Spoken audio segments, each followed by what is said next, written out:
E hoje eu gostaria de convidá-lo ao Evangelho de Lucas, ao capítulo 17, versículo número 11. Nós vamos ler até o 14. Nos diz assim: de caminho para Jerusalém, passava Jesus pelo meio de Samaria e da Galileia. Ao entrar numa aldeia, saíram-lhe ao encontro 10 leprosos, que ficavam de longe e lhe gritaram, dizendo: Jesus, mestre, compadece de nós. Ao vê-los, disse-lhe Jesus: ide e mostrai-vos aos sacerdotes. Aconteceu que, indo eles, foram purificados. Essa é a palavra do nosso Deus. Meus irmãos, esse texto tem que ser olhado com muita seriedade. Não que o resto da Escritura não deva assim ser olhada também, mas pelo fato de que dentro desse programa nosso, dessa proposta nossa de começar o ano com os milagres de Jesus, se você de fato vem para cá com a expectativa de pensar a respeito de um milagre, se você é do tipo de pessoa que de fato precisa de alguma interferência do Senhor, por que não miraculosa, para mudar a sua vida, mudar a sua circunstância, melhorar, ou quem sabe renovar completamente, esse texto tem muito a nos ensinar. E eu acho interessante, dessa unidade de leitura que separamos, que quem vai nos ensinar boa parte desse texto são esses homens doentes. Às vezes, quando Jesus está fazendo milagres, cabe a nós apenas assistir, ver, contemplar e adorar. Mas nesse caso, o milagre de Jesus nos ensina muito. Nos ensina inclusive o que pensar, como agir, e não que eu presunçosamente vá esgotar isso de forma alguma. Mas eu gostaria de caminhar com os irmãos observando um pouco da atitude desses 10 homens. E obviamente, da atitude de Jesus. Esse texto é claro no que diz e muito curioso no que revela. Nós temos aqui diante de nós uma ordem de Jesus que parece um tanto não ter muita lógica e muito sentido para a situação daqueles homens. E antes que a gente pense um pouquinho na situação desses homens, a ordem é muito simples, eu quero relembrá-la com os irmãos. Jesus exige de 10 leprosos, que não tem nome no texto, para que se levantem ali da sua condição de enfermidade e vão caminhando até uma sinagoga, se mostrar um sacerdote, e esse ato era um ato quase que litúrgico, um ato cerimonial. A pessoa com a lepra, ela precisava, quando se sentisse curada, ou houvesse um milagre na sua vida, ela precisava ir ao templo ali, à sinagoga, para que o sacerdote a declarasse limpa, depois de examiná-la. Então, passada ali uma verificação da sua saúde, vendo que ela estava sã, ele iria declará-la limpa. Aí sim essa pessoa voltaria à sua vida social, à sua vida familiar, a seus direitos civis. Caso contrário, não. A lepra condiciona a pessoa a um estado de exclusão social, discriminação humana. Ela tem que se excluir e ficar a pelo menos 10 ou 15 metros de uma pessoa sadia. E se ver alguém, deve gritar dizendo: sou leproso. Essa é a situação social e humana desses homens. E Jesus manda eles irem ao sacerdote, como quem estivesse limpo, ou se percebendo limpo, para, chegando ali, ter a aprovação e a certificação daquele líder religioso, dizendo: realmente você está limpo, pode voltar. Mas eles se levantam doentes, ainda com a pele na situação da lepra, cheia de feridas, manchas, com a respiração ofegante, ainda arranhosa dentro do peito. E esses homens são mandados a se levantar e ir sem sentir, ver ou perceber qualquer mudança no seu corpo. Essa é a ocasião do texto. É isso que acontece. E a hora que eles estão indo, algo de milagre, algo de extraordinário acontece. Eu queria, a partir de agora, separar as frases do texto. Nós temos, antes de mais nada, a primeira frase que me chama a atenção, que é o fato de dizer: ao entrar num povoado. quem entra num povoado? O texto nos diz que Jesus entra num povoado. Está aqui algo de muito valioso, muito relevante, se queremos entender essa passagem para a nossa manhã, para a nossa vida, para os nossos olhos. Jesus entra num povoado. E às vezes eu particularmente tenho medo de, via de regra, olhar a Escritura e pensar em Jesus como um líder religioso que pode fazer milagres. E perder a dimensão de que o Deus Todo-Poderoso do Santo Trono está na terra. E é isso que está acontecendo nesse texto. Pelo fato dele estar na terra, pisando humilhantemente nesse chão, acometido pelo pecado, é que ele entra numa aldeia.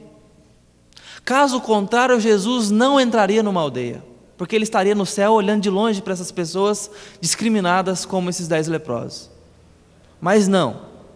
Decidiu Deus condicionar seu filho na humilhante forma humana, destituí-lo de sua glória aparente para ele pisar aqui e então ter a possibilidade de entrar numa aldeia.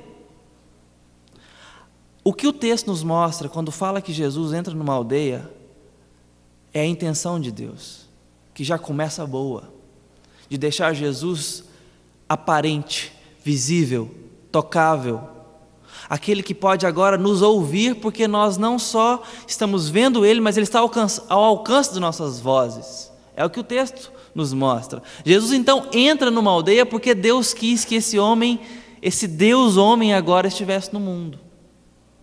E esse é um primeiro fato muito relevante, porque nos mostra que Deus tem uma agenda, e essa agenda tem a ver com pessoas, tem a ver com gente, não tem a ver com os mais altos céus. Também. Mas inclui essa terra, esse mundo, essas pessoas que Ele criou e chamou de muito bom.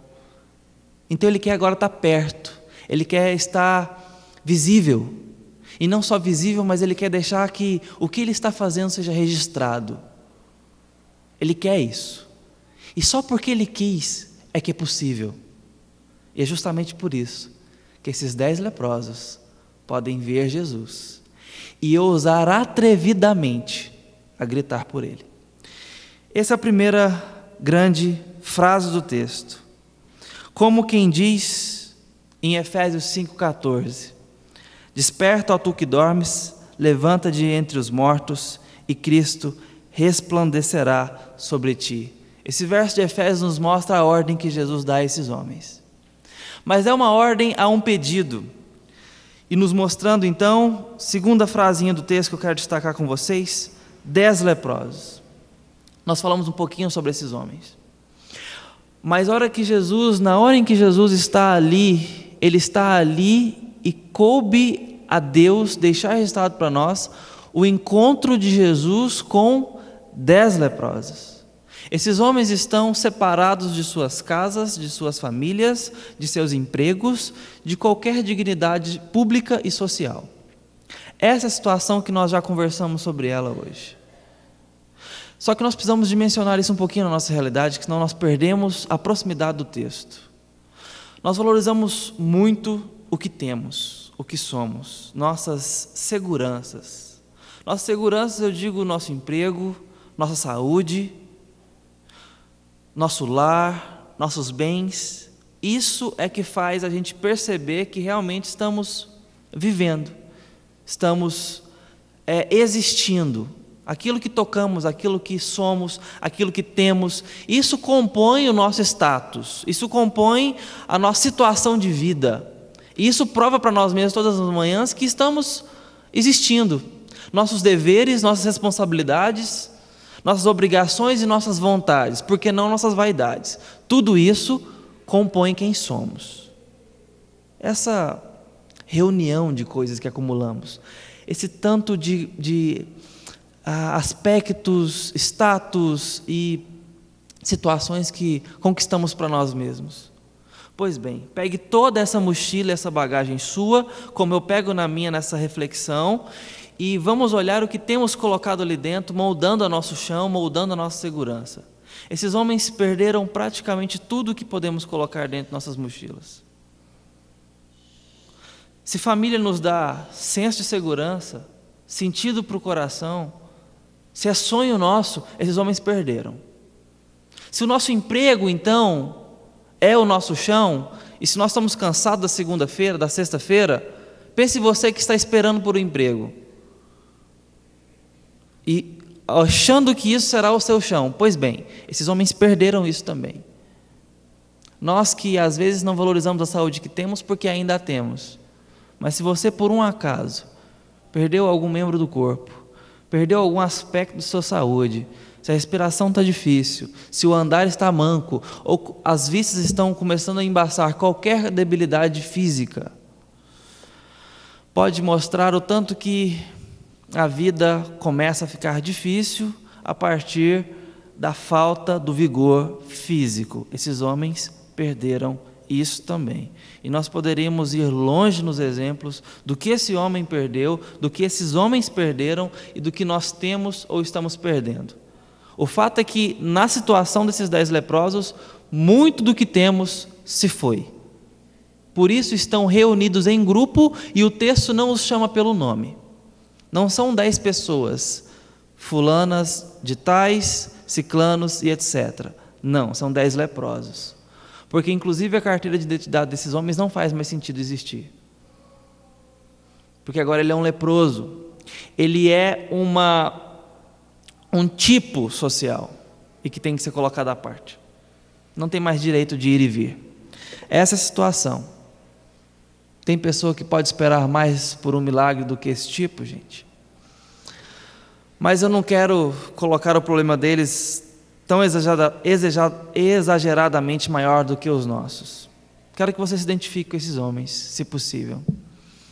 E veja onde da sua trajetória precisa de uma atenção do Senhor.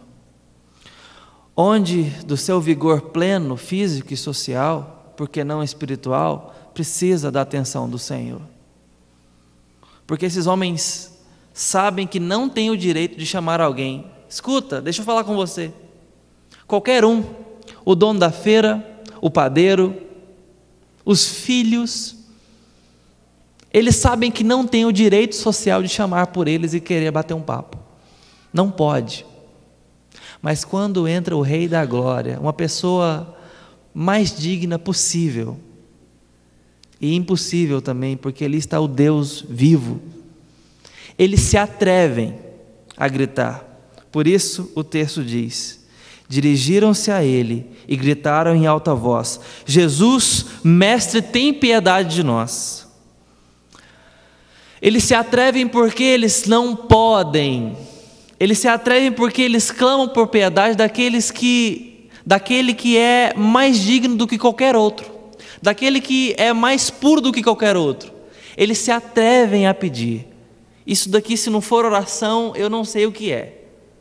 Mas eles veem que Jesus, ao entrar no povoado, é uma oportunidade, e que a sua situação, por mais vergonhosa, excludente que fosse, não é um empecilho, mas uma oportunidade de oração, uma oportunidade de clamor. E eles gritam em alta voz, para deixar bem claro que Jesus haveria de ouvi-los, haveria de vê-los. Então eles se atrevem e ousam chamar a atenção de Jesus na situação deles. E aqui esses homens começam a nos mostrar algumas coisas que precisamos aprender para nós mesmos. Porque, via de regra, colocamos empecilhos para confiar em Jesus. Nós mesmos condicionamos a entrega nossa a Jesus. Às vezes queremos sentimentos. Às vezes esperamos por algo que aconteça em nós para confiarmos a alma nas mãos de Jesus. E a partir de aqui eu gostaria que você me escutasse em ambos parâmetros. Tanto você que tem alguma necessidade nessa manhã, espera por um milagre em sua vida, já entregue a Jesus. Mantenha em vista esses homens e o que Jesus faz a eles.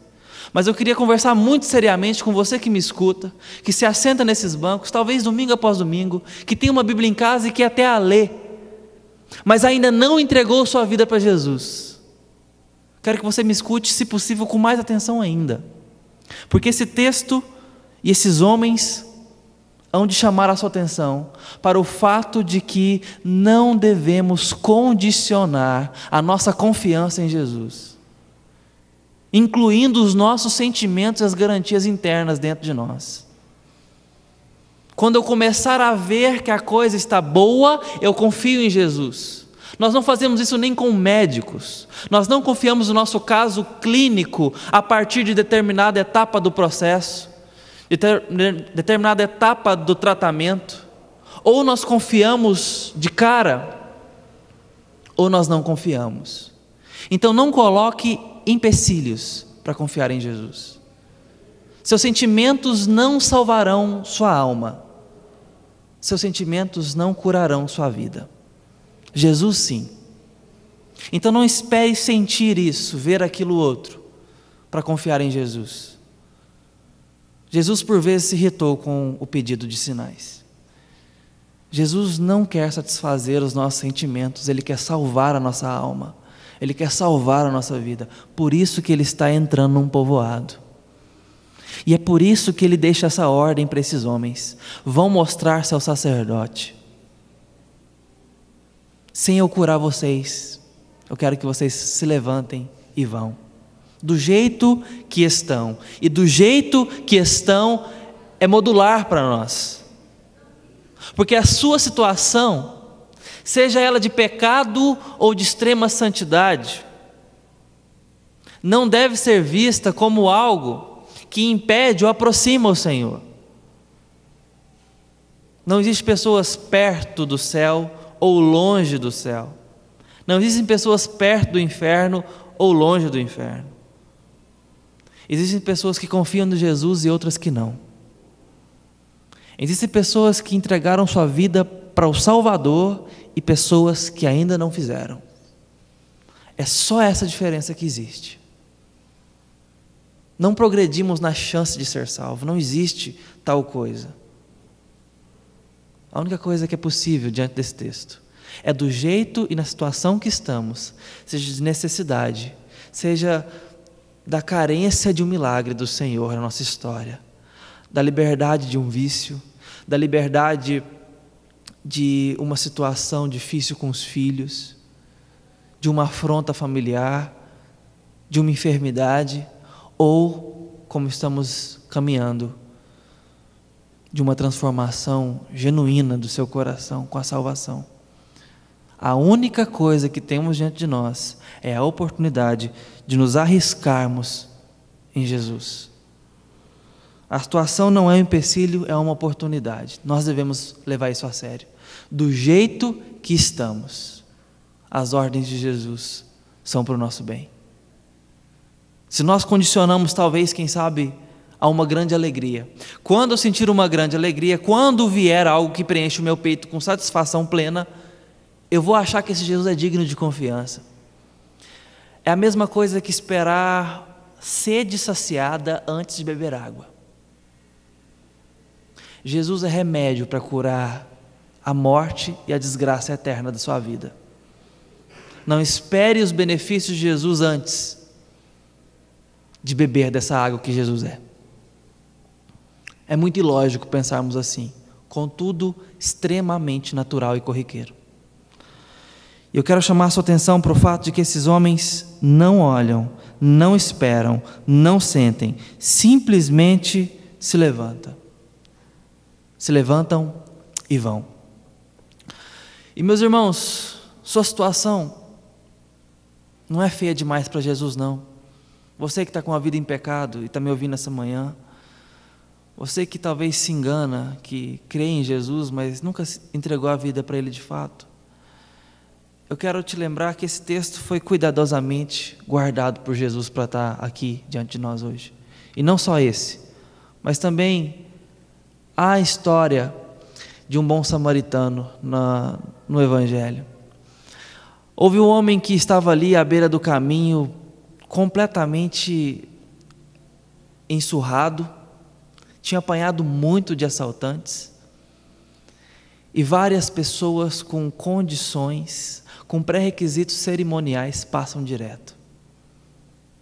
Mas Jesus rompe a cerimônia na figura do bom samaritano e chega até aquele homem. Ele chega até o homem. Ali era um dia que não se podia tocar em pessoas. Ali também estava um homem moribundo, provavelmente quase morto. O judeu não poderia trabalhar com ele nem encostar nele. Jesus chega e cura e trata aquele homem na figura do bom samaritano, na sua parábola, que o leva, paga suas despesas, paga as outras despesas, até que sua saúde esteja restabelecida.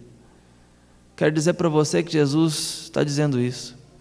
A cerimônia não vai salvar a sua vida.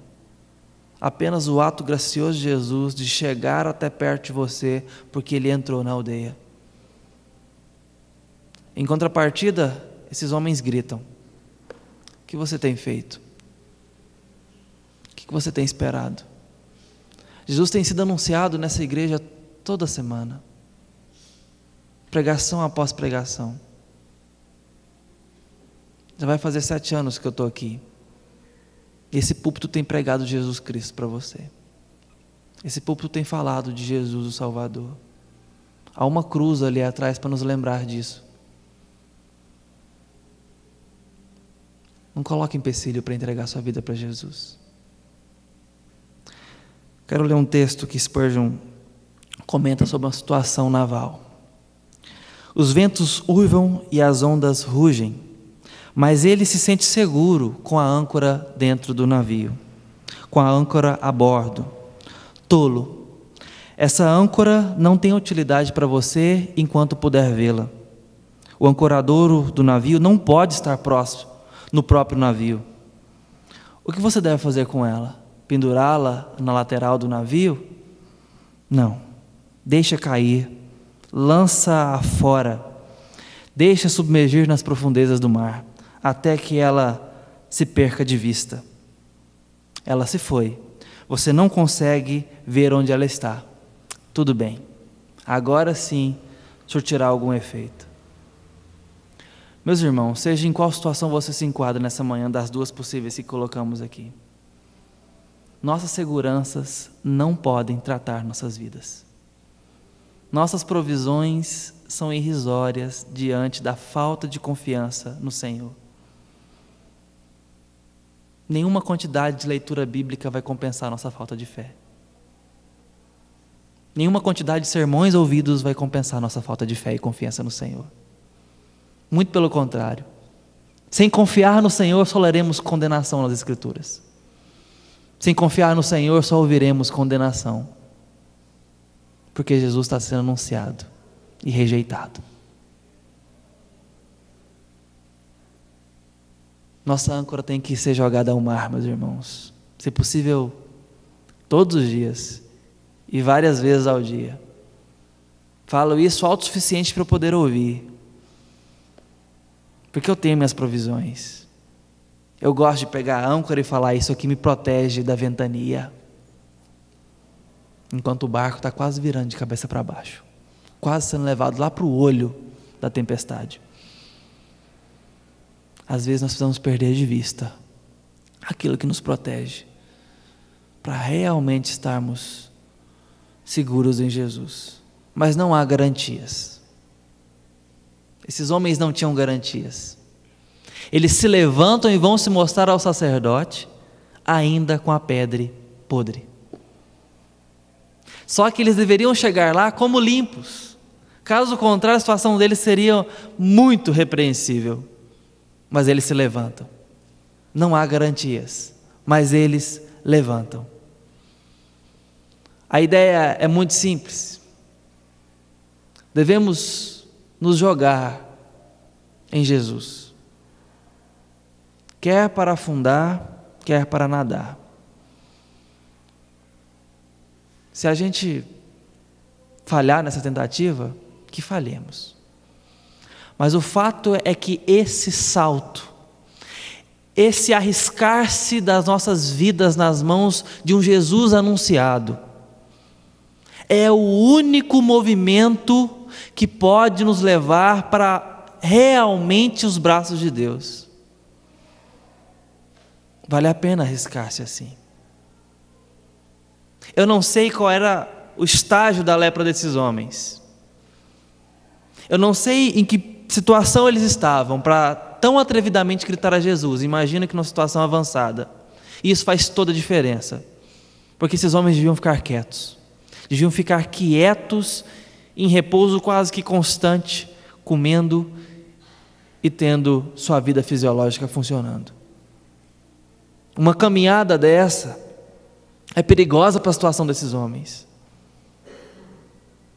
É um risco confiar em Jesus. Digo isso porque nós podemos perder, inclusive a nossa vida, mas podemos ganhar vida abundante. Esse é o lucro que está em jogo. É isso que esses homens se agarram. É nisto que eles se apertam, na única possibilidade de cura. Eles poderiam ficar ali, esperar um pouco mais, esperar para viver mais alguns dias, quietinhos, e sem a chance de tomar a bronca do Senhor dos Senhores, porque estão atrevidamente clamando por Ele. Mas eles ousam falar com Jesus. Meu irmão, eu gostaria de estar olhando no seu olho se eu soubesse que você não entregou a sua vida para Jesus essa manhã. E dizer que Jesus está passando na sua aldeia hoje, simplesmente porque Ele quis e quer estar visível para você, apalpável, escutável. Ele quer a sua atenção, para que você se jogue nele, para que você confie nele. Largue todo o destroço que você pode se agarrar e se arrisque na mão de Jesus. Seja a sua situação de vida eterna, ou seja a situação de um milagre na sua vida, deixe espaço para o milagre de Jesus. Milagres são coisas espaçosas. Milagres ocupam muito espaço. Às vezes nossa mochila está tão cheia que nós precisamos esvaziá-la um pouco. Dizer: Senhor, agora tem espaço para fazer do jeito que o Senhor quiser. Jesus é confiável, mas às vezes vai nos dar ordens antes de que tenhamos garantias. Dizer que precisamos sentir algo, receber algo, ver algo, é dizer que os nossos sentimentos, os nossos olhos, o nosso tato são mais confiáveis do que Jesus. E nessa manhã, o Jesus que entrou na aldeia passa perto de nós, porque está sendo anunciado para você e para mim, como quem é digno de confiança, como quem é digno de toda a fé, de uma vida arriscada aos seus pés, entregue e derramada aos seus pés. Sua situação não é irreversível, meu irmão e minha irmã. Jesus pode transformá-la. Ouse confiar no Senhor. E quer saber mais? Atreva a gritar por Jesus, mesmo na situação que você está, talvez de sentimento de indignidade. Jesus não vai ouvir minha oração. Atreva, porque só Ele pode curar você. Só Ele pode nos tratar, meus irmãos. É melhor correr o risco de tomar uma bronca, porque estamos chamando a atenção de um adulto enquanto está trabalhando com coisas sérias. Pelo menos eu recebia de meu pai. Quando ali estava uma visita e eu chamava ele, eu queria alguma atenção. Seria a melhor bronca do mundo se a gente pudesse tomar de Jesus. Pelo menos está vindo dele. Ouse falar com Jesus, pedir a atenção dele, intervenção dele, por mais triste, desesperadora que seja a sua situação, ela não é irreversível para Jesus. E se até hoje ele se permite ser anunciado, é porque até hoje ele se permite estar entre nós, para olhar para nós, para cuidar de nós. E nós nessa história, ousemos confiar em Jesus e pedir por mais fé e mais fé. Esse texto, por fim, termina de uma forma muito curiosa. Desses 10, apenas um volta, quando no caminho percebeu que estava curado. A cerimônia fica de lado para aquele, e ele corre para Jesus e se lança aos pés de Jesus, Quando Jesus pergunta, não eram 9 os que foram curados? Isso me mostra uma última lição desses homens. Aquilo para o qual temos gratidão a Deus, só vai ser realmente agradecido quando pegarmos o que foi curado e movimentarmos isso em direção a Jesus. Se você quer agradecer pela sua salvação, a coisa complica bastante, porque temos uma vida inteira e uma eternidade para viver para Jesus. Se queremos agradecer pelo nosso casamento, porque Deus nos abençoou, devemos agradecê-lo no casamento. Se queremos agradecer por aprovação num concurso, no vestibular, então este deve ser feito com todo esmero e honra nos estudos, e aquele com toda dignidade no trabalho. É assim que esse nos ensina a louvar ao Senhor. E quando o milagre do Senhor chegar na sua vida, e Ele chega, confie em Jesus porque Ele chega. Não esqueça de agradecer. E a gratidão não é uma palavra dita com sinceridade, é uma vida empenhada com louvor. Que Jesus encontre a sua vida essa manhã, onde ela precisa ser encontrada, mas que além disso, coloque em você uma coragem de gritar por Ele, apesar da sua situação. Vamos orar.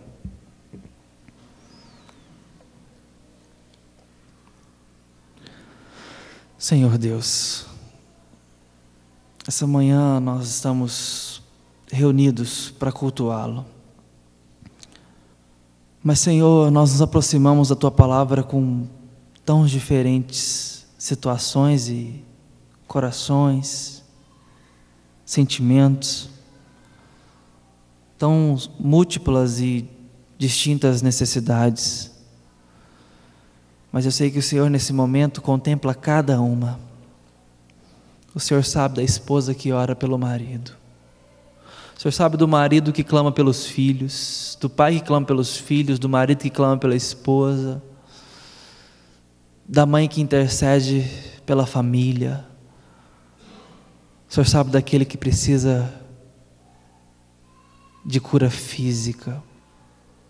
O Senhor sabe daquele que pede ao Senhor por emprego. O Senhor conhece tudo, Senhor, e tem uma atenção certeira sobre aqueles que ainda não confiam no Senhor, não entregaram sua vida ao Senhor. Pai, por estes, que a Tua Palavra seja poderosa essa manhã, pelo que mostra um Jesus entrando numa aldeia, um Jesus falando com pessoas indignas, um Jesus com planos maravilhosos, um Jesus tão bem intencionado. Que esse Jesus seja o Jesus anunciado, que esse seja o Jesus crido nessa manhã, um Jesus que está interessado em nós, que continua e insiste em estar entre nós, mesmo tendo nós uma situação às vezes vergonhosa, de incredulidade, de pecado, de desespero e principalmente uma situação de falta de fé no Senhor, Pai. Essa manhã te pedimos por fé antes de qualquer coisa, fé para te obedecer sem condições, sem pré-requisitos, sem preparativos, que a nossa âncora possa ir ao mar, Senhor, para que seguremos na Tua mão, estejamos com as mãos livres para poder fazer o que o Senhor nos mandar. Perdoa os nossos preparativos que substituem o Senhor. Mas nessa manhã eu te peço, pelos meus irmãos e irmãs, que precisam se jogar nos Teus braços e receber do Senhor qualquer ordem, qualquer uma que seja. Isto é uma opção, é uma possibilidade tão maravilhosa, Senhor. Poder seguir a Tua vontade e ver a nossa vida abençoada e cuidada pelo Senhor. No nome de Cristo, que o Senhor abençoe o teu povo. Amém.